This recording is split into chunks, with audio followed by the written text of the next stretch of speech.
할렐루야. 예, 오늘 수요일 저녁이면서 또 크리스마스 이브네요. 그래서 오늘은 같이 이게 딱 이 절기에만 부르는 찬양들이 있잖아요. 그래서 같이 기도하고 그리고 성탄절 찬양 이렇게 함께 부르려고 합니다. 그렇게 주님 오심이 우리 모두에게 기쁜 소식으로 또 우리의 마음 가운데 기쁨으로 그렇게 자리하기를 원합니다. 기도하겠습니다. 참 좋으신 하나님 감사합니다. 예수님께서 이 땅 가운데 오심이 우리에게 기쁜 소식임을 우리로 기억하게 하시고 또 그 기쁨이 날마다 우리의 마음 가운데 샘솟을 수 있도록 주여 은혜로 더하여 주시옵소서. 이 저녁 그 기쁜 마음으로 주님 찬양합니다. 하나님께서 홀로 영광 받으시고 주님 기뻐하시는 이 저녁 시간 될 수 있도록 은혜로 더하여 주시옵소서. 감사하며 사랑이 많으신 예수님의 이름으로 기도합니다. 아멘. 우리 기뻐하며 경배하세 같이 찬양하시겠습니다.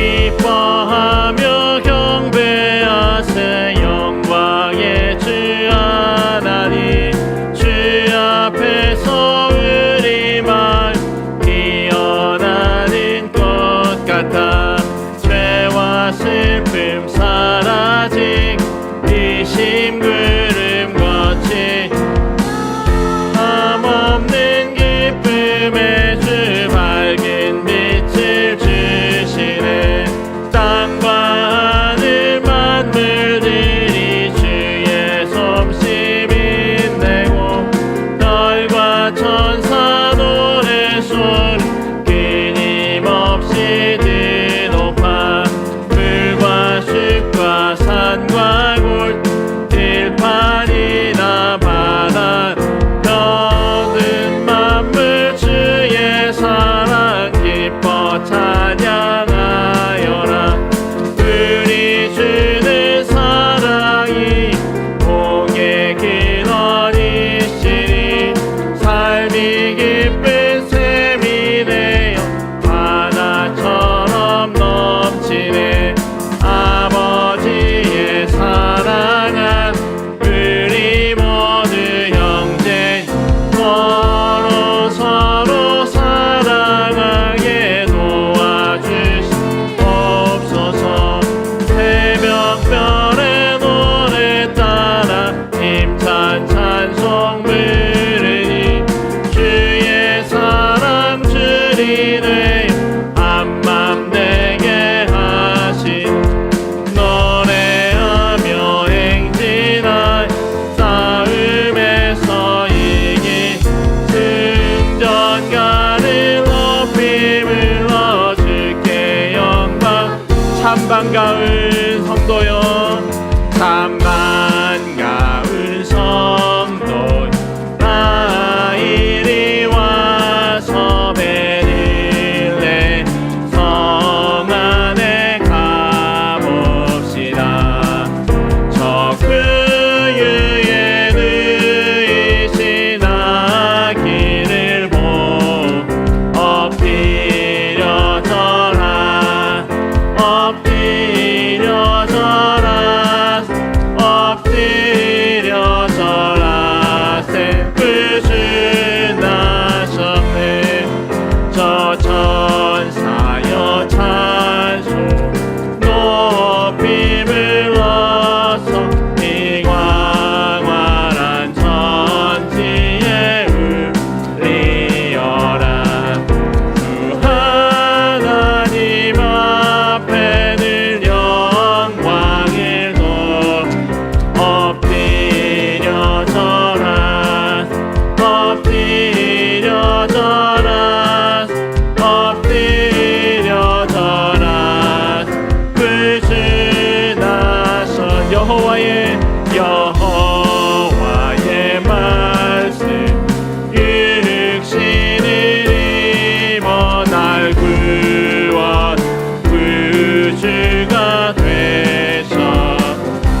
안에 그의 안에 의신 어린 아기 예수께 우리들도 다 함께 깊은 찬송 부르자.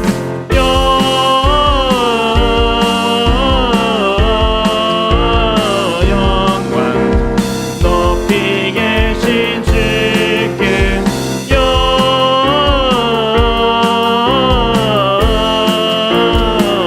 영광을 높이 계신 주님께 영광을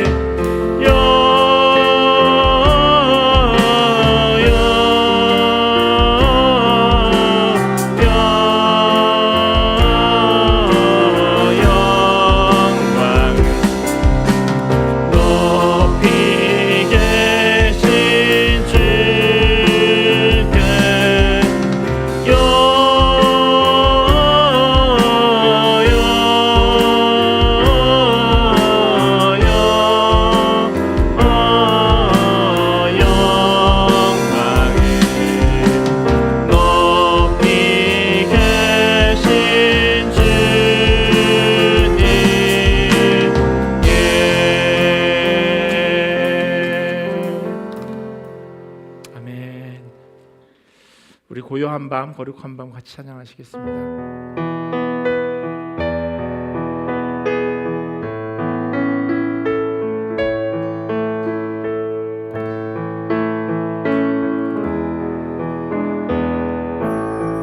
고요한 밤, 거룩한 밤,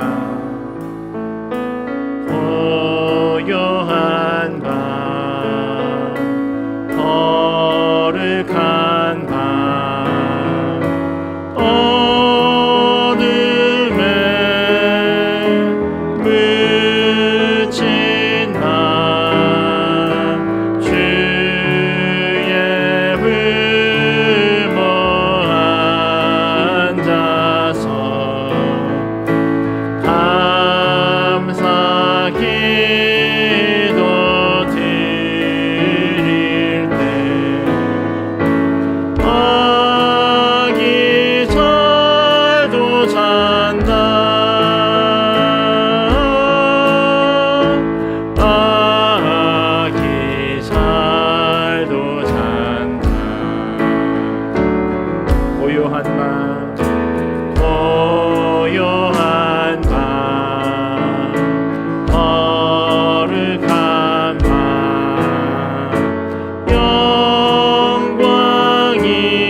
기도하겠습니다.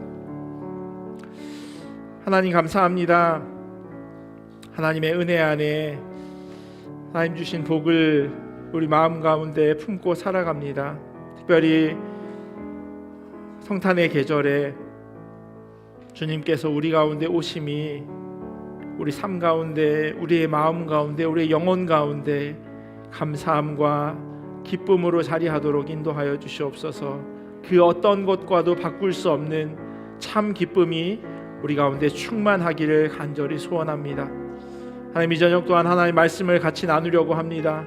하나님께서 주시는 음성에 반응하게 하시고 어떻게 살아가는 것이 하나님 기뻐하시는 것인지, 우리의 삶을 통해서 어떻게 살아드려야 주님이 원하시는 삶인지 다시 한번 듣고 또한 그대로 살아내기를 결단하는 이 저녁 될 수 있도록 주여 은혜로 더하여 주시옵소서.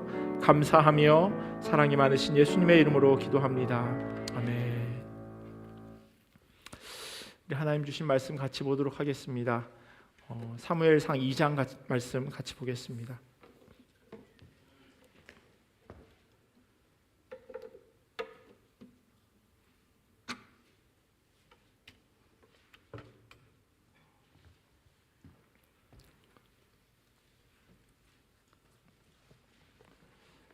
사무엘상 2장 22절에서 36절까지 말씀입니다.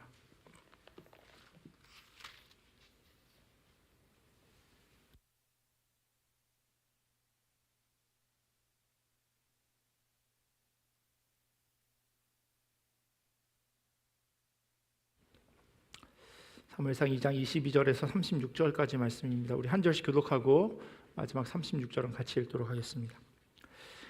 엘리가 매우 늙었더니 그의 아들들이 온 이스라엘에게 행한 모든 일과 회막문에서 수종드는 여인들과 동침하였음을 듣고 그들에게 이르되 너희가 어찌하여 이런 일을 하느냐? 내가 너희의 악행을 이 모든 백성에게서 듣노라. 내 아들들아, 그리하지 말라.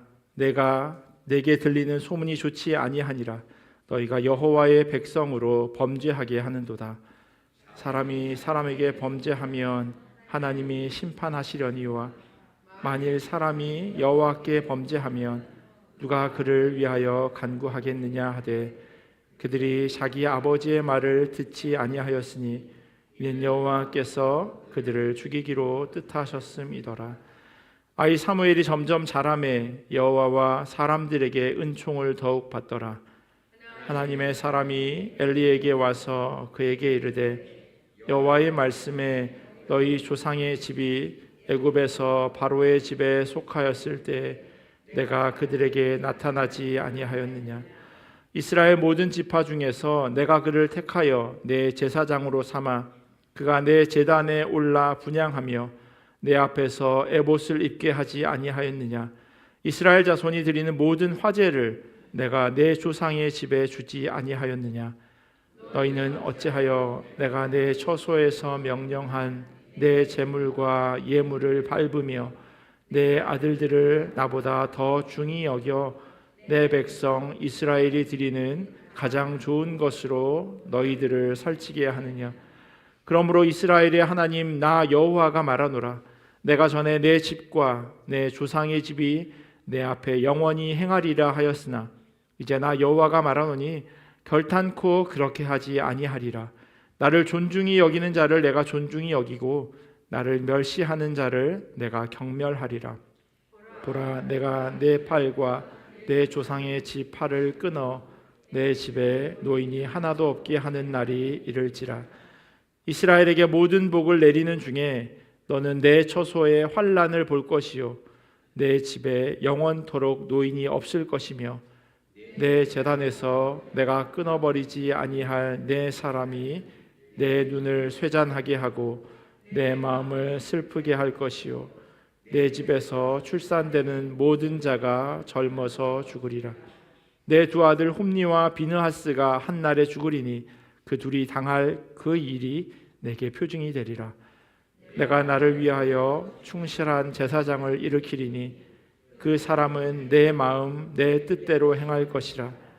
내가 그를 위하여 견고한 집을 세우리니 그가 나의 기름 부음을 받은 자 앞에서 영구히 행하리라. 함께 읽겠습니다. 그리고 내 집에 남은 사람이 각기 와서 은 한 조각과 떡 한 덩이를 위하여 그에게 엎드려 이르되 청하노니 내게 제사장의 직분 하나를 맡겨 내게 떡 조각을 먹게 하소서 하리라 하셨다 하니라. 아멘. 하나님의 말씀입니다. 제가 어떤 그 다큐멘터리를 봤는데요. 거기에 나오는 그 주인공 아닌 주인공이 중학교를 졸업하고 1978년부터 그 귀금속 세공을 하기 시작해서 40년 넘게 그 일을 하신 분이 그 다큐멘터리에 등장했습니다. 그분의 손을 이렇게 카메라가 줌인하면서 이렇게 잡아주는 장면에서요, 그 나레이터가 이런 이야기를 하더라고요. 가난이 싫어서 앳된 소년이 버텨온 시간 40년 세월이 그의 손에 내려앉았습니다. 그러니까 손에 그 귀금속을 세공하면서 뭐 주름도 있고 상처도 있고 한 그 모습을 이렇게 클로즈업하면서 그걸 그렇게 표현하더라고요. 40년의 세월이 이 사람의 손에 이렇게 내려앉았다라고 하는 그런 되게 시적인 표현을 사용하는 게 되게 인상 깊었습니다. 오늘 저희가 함께 읽은 본문 가운데 등장하는 엘리 역시 그만큼의 긴 시간을 사사이면서 제사장으로 살아왔습니다. 오늘 저희가 지난주에도 2장을 조금 봤는데 2장 후반부부터 해서 4장까지 보려고요. 왜냐하면 3장은 지난해 저희가 그 주일 설교 때 한번 사무엘상 3장을 같이 봤기 때문에 2장하고 4장까지 이렇게 쭉 보려고 하는데요. 이 엘리 제사장이 했던 그 삶의 그 시간들은 아주 길었습니다.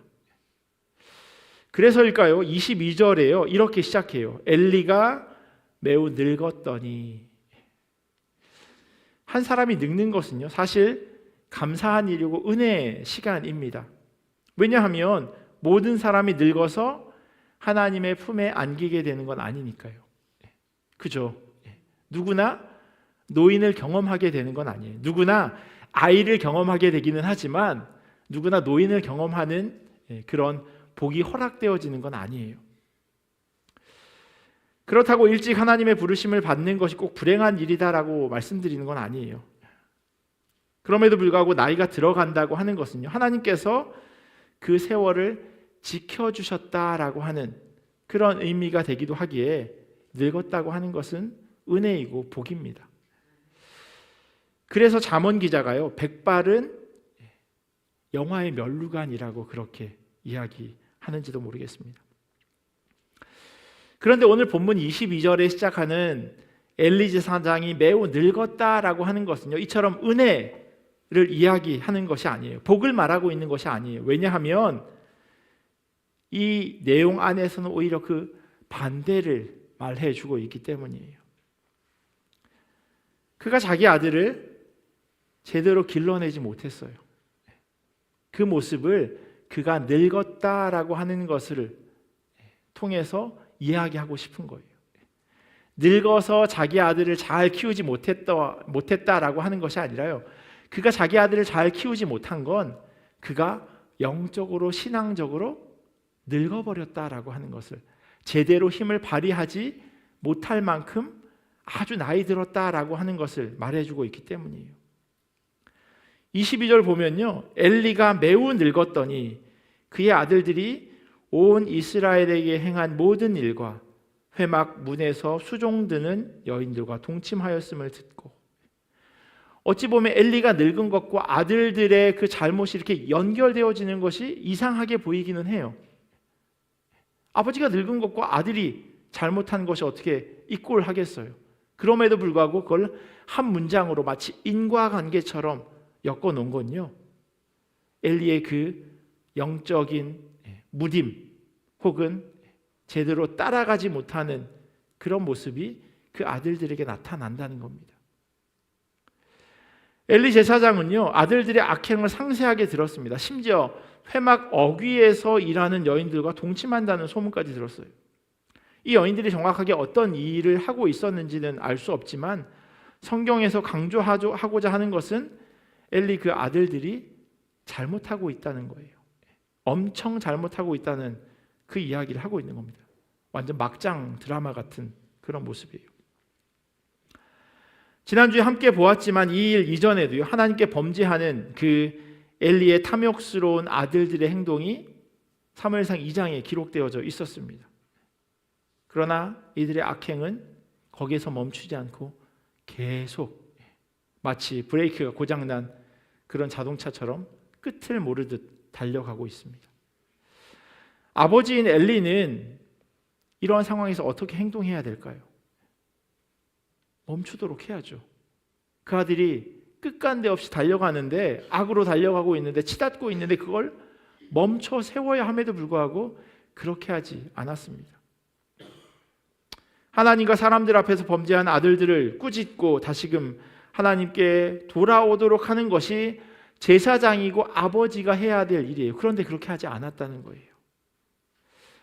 엘리 제사장이 아들들에게 말하는 장면이요, 세번역 성경을 보면요 23절에 이렇게 써 있어요. 그래서 그는 그들을 타일렀다. 그렇게 엘리 제사장이 하는 이야기 23절에 대해서 적어놓고 있어요. 이게 지금 타일러서 될 일이 아니잖아요.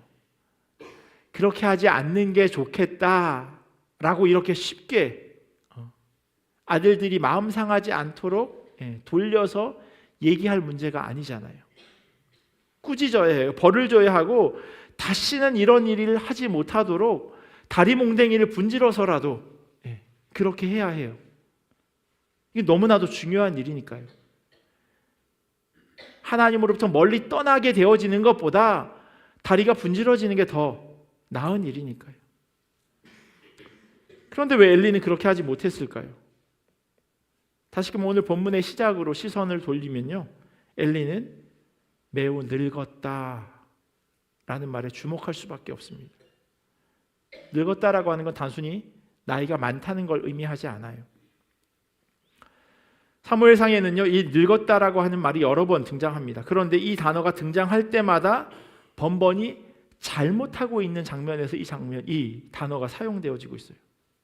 잘못을 바로잡으려 하지 않을 때에도 나타납니다. 그렇다면 이와 반대되는 단어는 뭘까요? 늙었다의 반대, 젊다, 어리다 이겠죠.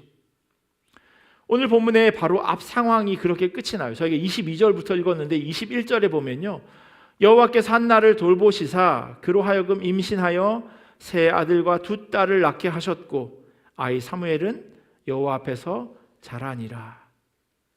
하나님께서 한나에게 세 아들 두 딸을 허락하셨어요. 자녀가 없어서 분인나로부터 이렇게 막 어려움, 괴롭힘을 당했었는데 주님께 엎드려 기도하고 하나님께 사무엘을 드렸더니 그런 한나를 하나님께서는 잊지 않으셨습니다.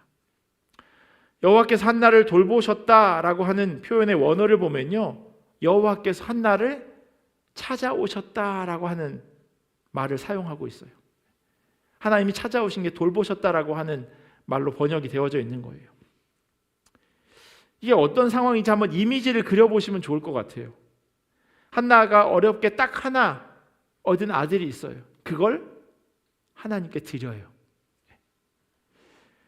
1월 그 주일날 설교하겠지만 한나가 이렇게 하나님 앞에 드리는 마음이 한결같진 않았어요. 주저함이 있었어요. 하지만 결과적으로 그 일을 행합니다. 그랬는데 그런 한나를 하나님께서 찾아오신 거예요. 하나님께 하나를 드렸는데 하나님이 아들 셋에 딸 둘을 이렇게 하나 가득 안고 한나를 찾아오시는 그런 장면이, 그걸 성경은 하나님이 한나를 돌보셨다라고 그렇게 번역해 놓고 있는 겁니다. 가정 방문하는 것 같이 잘했다고 칭찬하시면서 하나 가득 선물 꾸러미를 가지고 오신 겁니다. 저도 어렸을 때 가끔 이런 크리스마스나 아니면 명절 때 되면 이렇게 선물 상자 있잖아요. 그 안에 여러 가지 막 과자들, 사탕도 들어있고 과자도 들어있고 제가 별로 좋아하지 않는 양갱도 들어있고, 그런 것들이 하나 가득 들어있는 것처럼 막 열면 너무 기분 좋은, 한나에게 있어서 이 사무엘을 하나님의 드림으로 인해서 얻어지는 마치 그런 모습 같아요.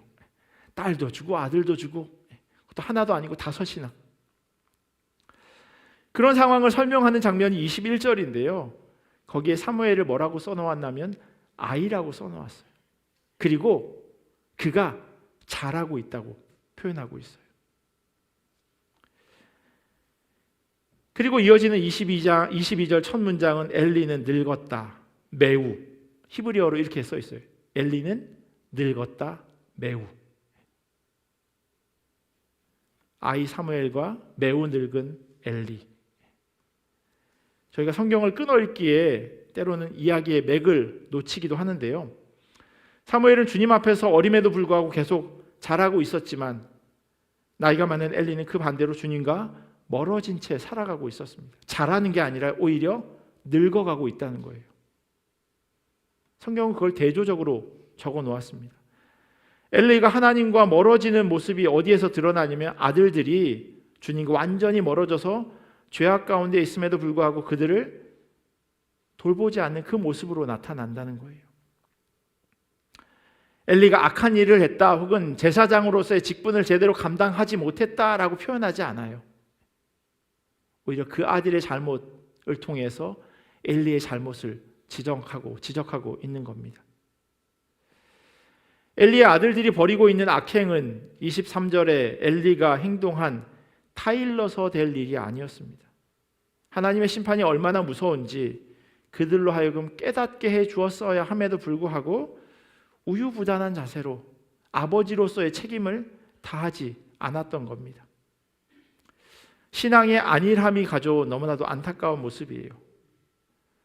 사무엘을 쓴 기자는요 26절에서 다시금 21절에 했던 이야기, 엘리 제사장과 대조되는 사무엘의 모습을 기록해 놓고 있습니다. 아이 사무엘이 점점 자라매 여호와와 사람들에게 은총을 더욱 받았다. 마치 21절에 있는 게 그대로 반복되어지는 것 같아요. 아이 사무엘이 점점 자랐다라고 적어놓고 있는 거예요. 21절에 여호와 앞에 사무엘이 자라고 22절에 엘리가 늙었어요. 그리고 26절에 다시 사무엘이 자랐어요. 그러면 그 다음에 뭐가 나와야 될까요? 초등학교 1학년 때 들어가면요 빨갛고 파랗고 빨갛고 파랗고 빨갛고 그럼 그 다음에 무슨 색이 나올까요? 이런 거 배우거든요. 패턴이라고 하는 거.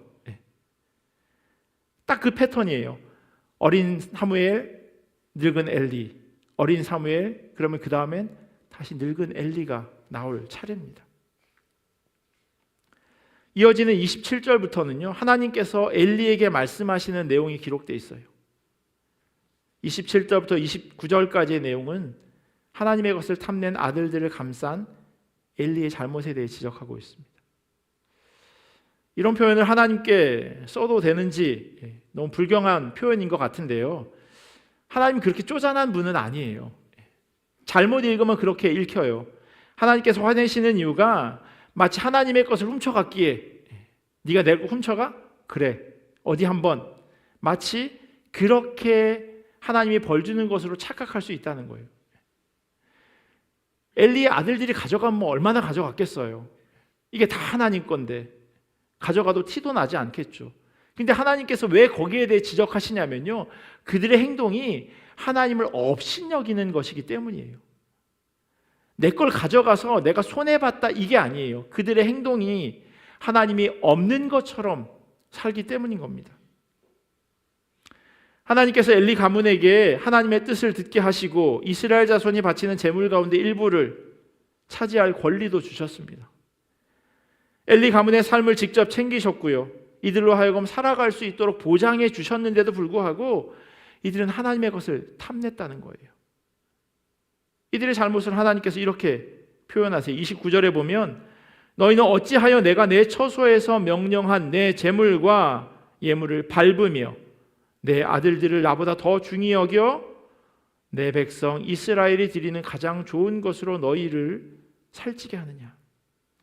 왜 네 아들이 나보다 더 중하냐고 하나님 그렇게 말씀하고 계세요.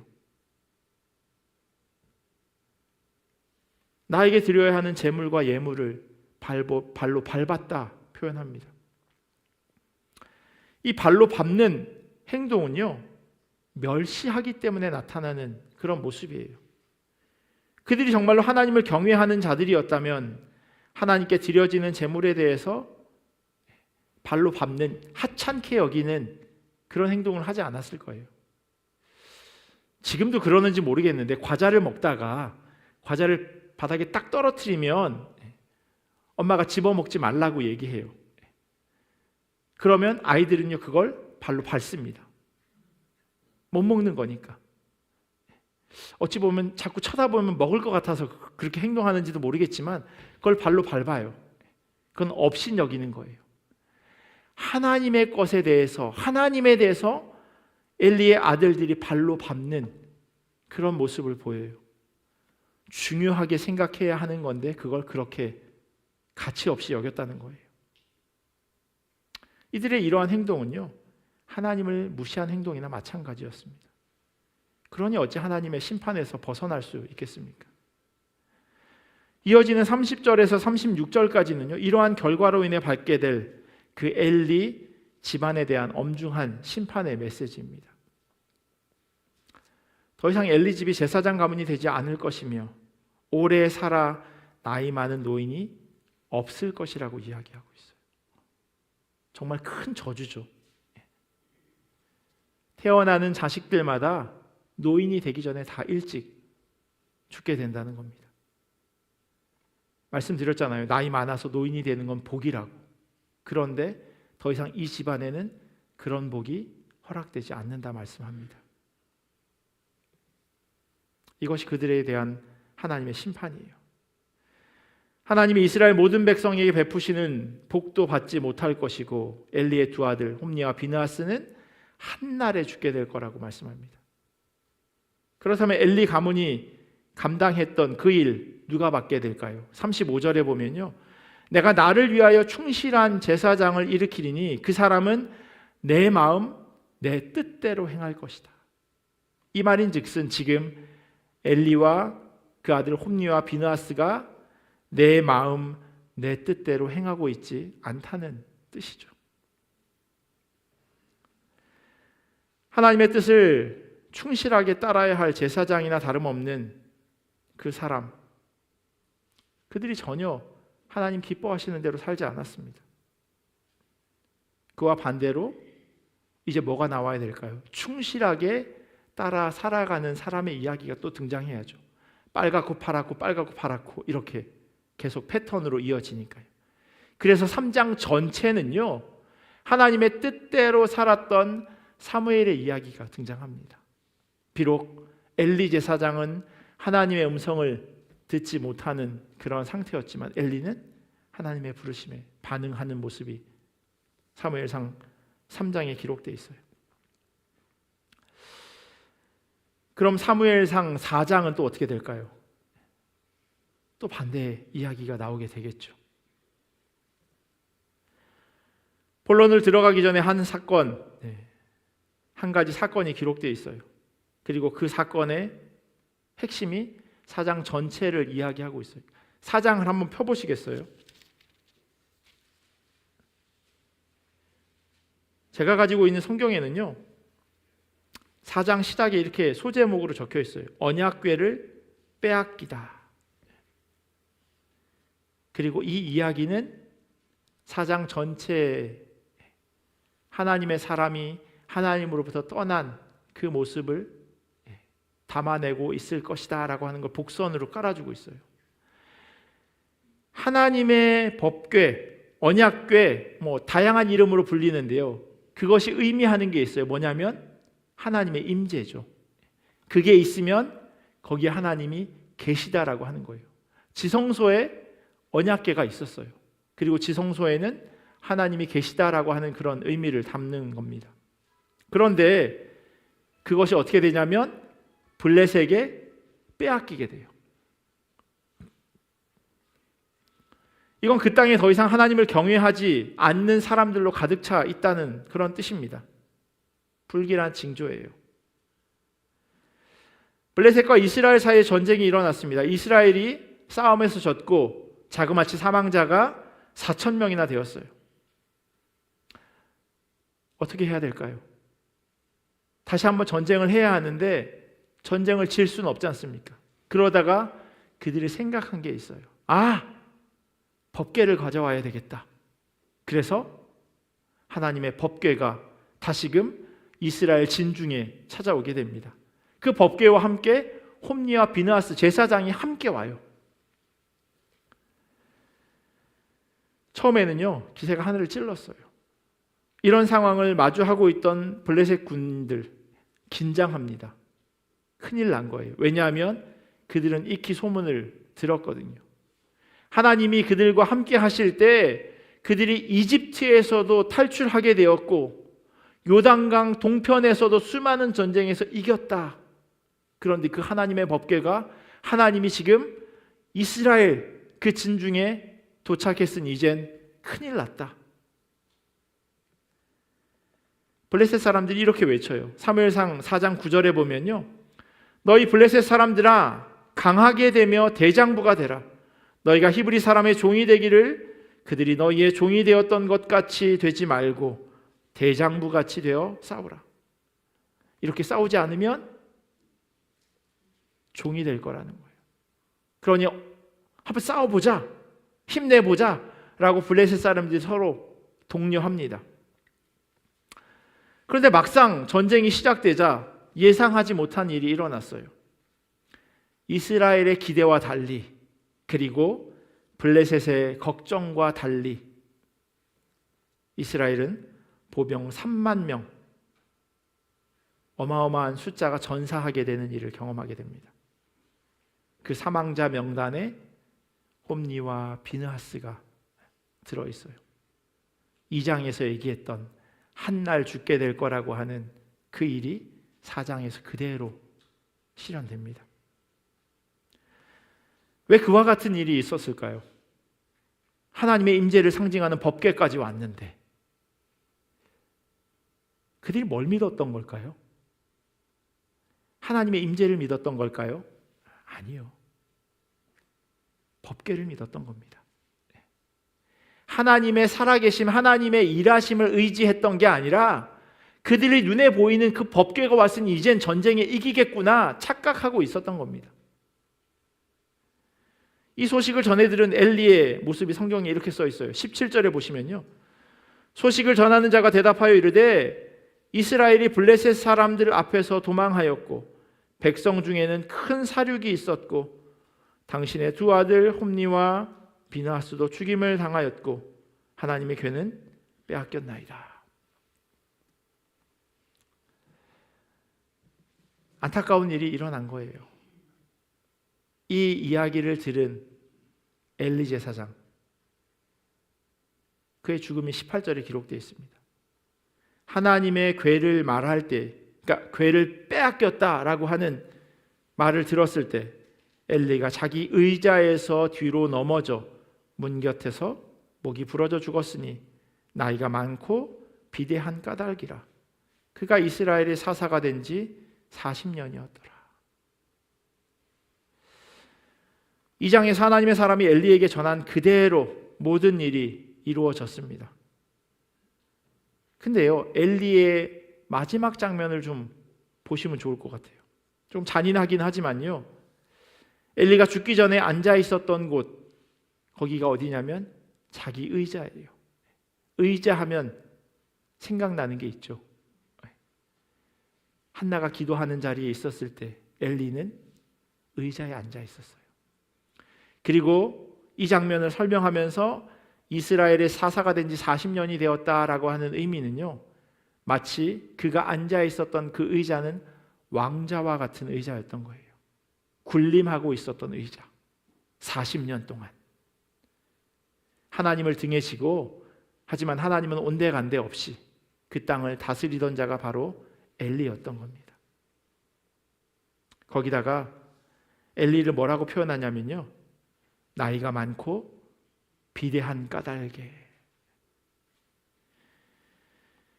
하나님은 그들 가운데 계시지 않은데 그들은 비대해졌어요. 왜 비대해졌을까요? 하나님이 맡겨주신 일을 하지 않았기 때문이에요. 그래서 비대해진 거예요. 엘리의 아들들이 살코기 대신에 기름진 생고기 가져간 것 들으셨죠? 마블링이 잘 끼어 있는 그런 고기들이요. 엘리도 그걸 먹은 겁니다. 성경은요, 지금 엘리의 몸무게를 말하고 있는 게 아니에요. 엘리 역시 자기 아들들과 다르지 않게 하나님으로부터 멀어져 있는 모습을 알려주고 있는 겁니다. 그리고 이러한 모습은 자기의 소견에 옳은 대로 행했던 사사시대를 떠올리도록 엘리가 이스라엘의 사사가 된 지 40년이었다라고 하는 것을 통해서 이야기해 주고 있습니다.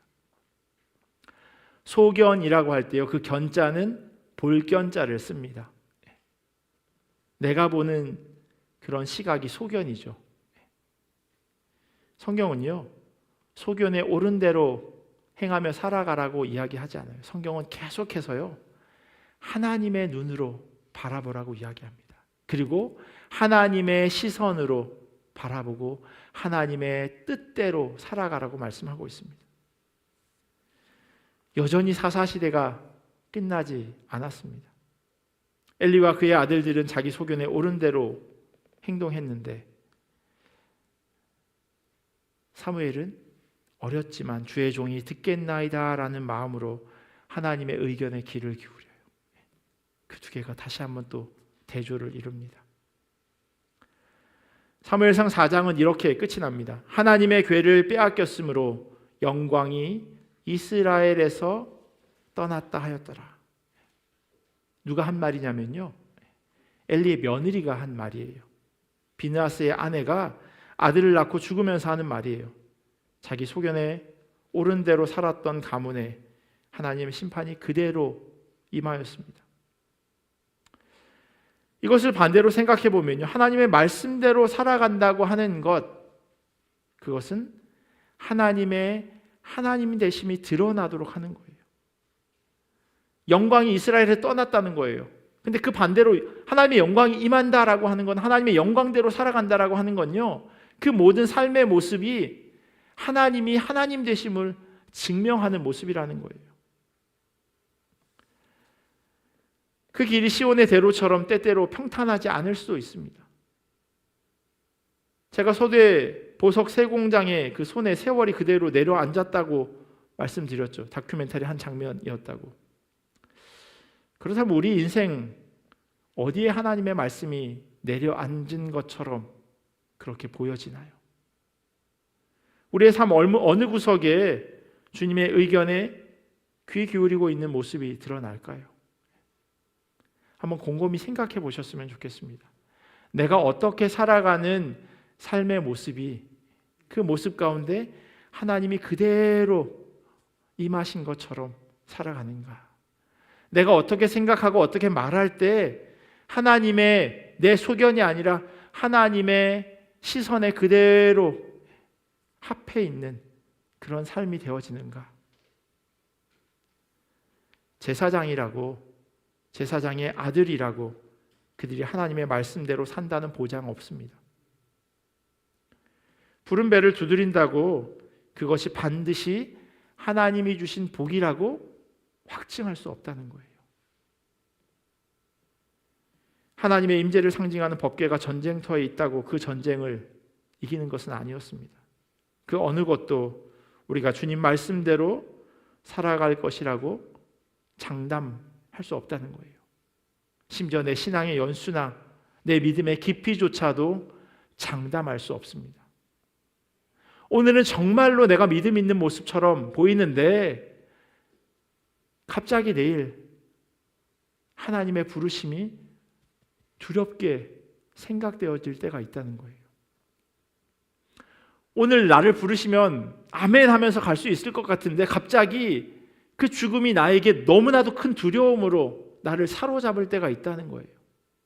그래서 장담할 수 없다는 겁니다. 엎치락뒤치락 하죠.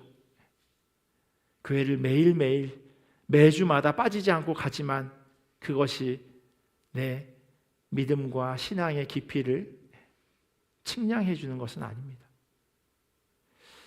비록 겉으로 보이는 모습이 부족하다고 때로는 아는 것 없는 아이 같은 모습이 우리 가운데 있을지라도 끊임없이 그 부족함을 인정하고 하나님의 말씀에 귀를 기울이며 살아간다면 그 사람의 인생을 통해서 하나님의 일하심은 분명히 발견될 겁니다.